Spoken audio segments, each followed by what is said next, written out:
My message is that we'll be watching you.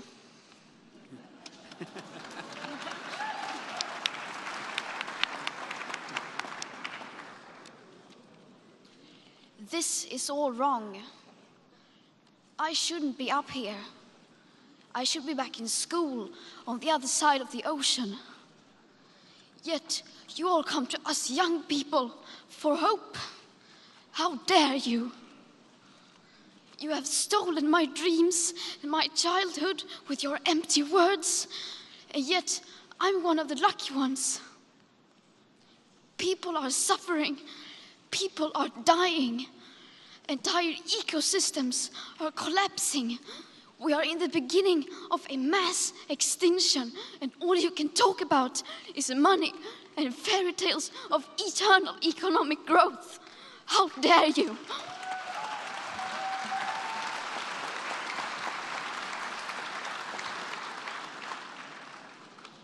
For more than 30 years, the science has been crystal clear. How dare you continue to look away and come here saying that you're doing enough when the politics and solutions needed are still nowhere in sight? You say you hear us and that you understand the urgency.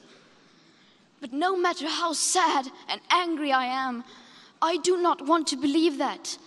Because if you really understood the situation and still kept on failing to act, then you would be evil, and that I refuse to believe.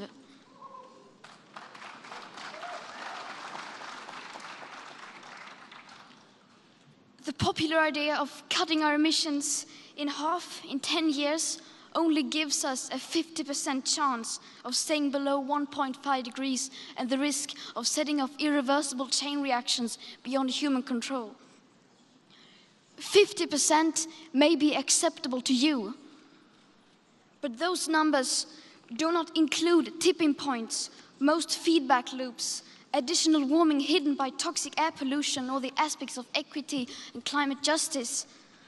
They also rely on my generation sucking hundreds of billions of tons of your CO2 out of the air with technologies that barely exist. So a 50% risk is simply not acceptable to us, we who have to live with the consequences.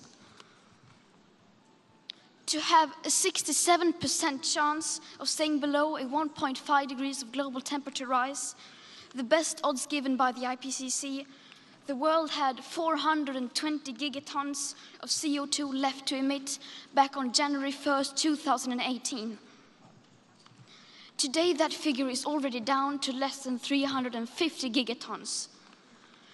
How dare you pretend that this can be solved with just business as usual and some technical solutions?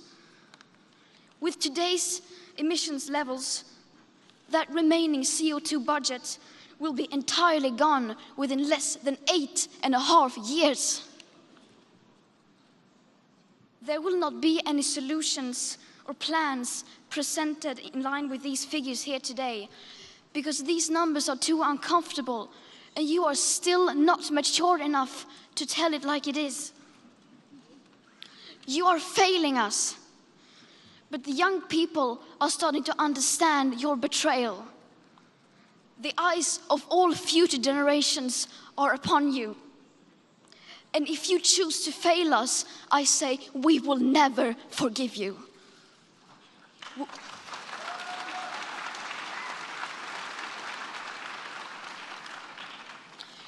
We will not let you get away with this. Right here, right now, is where we draw the line. The world is waking up, and change is coming whether you like it or not. Thank you.